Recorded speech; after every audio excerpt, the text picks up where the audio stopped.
भारत में एक बार फिर से कोरोना ने रफ्तार पकड़ ली है। देश में कोरोना के एक्टिव केस की संख्या 4000 के पार पहुंच चुकी है। 24 घंटे में कोविड संक्रमण के 203 नए मामले सामने आए। वहीं बीते 24 घंटे में 5 संक्रमितों की मौत भी हुई है। कोरोना वायरस ने एक बार फिर देश में दस्तक देनी शुरू कर दी है। हर बीतते दिन के साथ कोरोना के एक्टिव केस की संख्या बढ़ रही है। नए नए लोग और नए नए इलाके कोरोना के शिकार बन रहे हैं।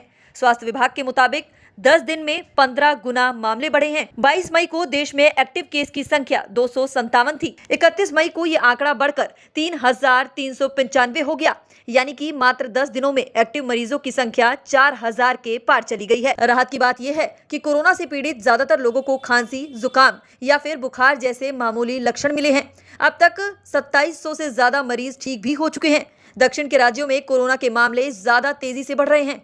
केरल में सबसे ज्यादा एक्टिव केस पाए गए। लगातार बढ़ते केसों के बीच कर्नाटक सरकार ने जनता के लिए एडवाइजरी जारी की है। लोगों से भीड़भाड़ वाली जगहों पर मास्क लगाने, शारीरिक दूरी बनाए रखने और स्वच्छता का खास ध्यान रखने की अपील की गई है। बुखार, खांसी, सीने में दर्द या सांस लेने में दिक्कत होने पर तुरंत जांच कराने को कहा गया है। लेकिन दिल्ली, महाराष्ट्र, गुजरात और कर्नाटक के मामले भी चिंता बढ़ाने लगे हैं। भारत में कोविड का JN.1 वेरिएंट सबसे आम है। टेस्टिंग में आधे से ज्यादा सैंपल में ये वेरिएंट मिला है। इसके बाद BA.2 वेरिएंट के 26% मामले और ओमिक्रॉन सब लाइनेज के 20% मामले सामने आए हैं।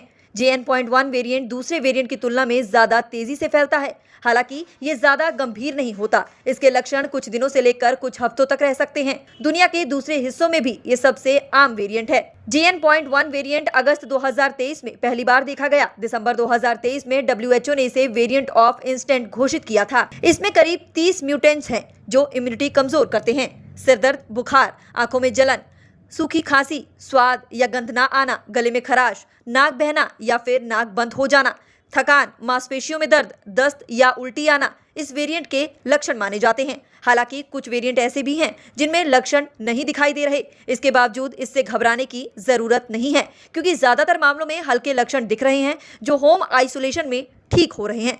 तो अपना ध्यान रखें और कोरोना से बचाव जरूर करें।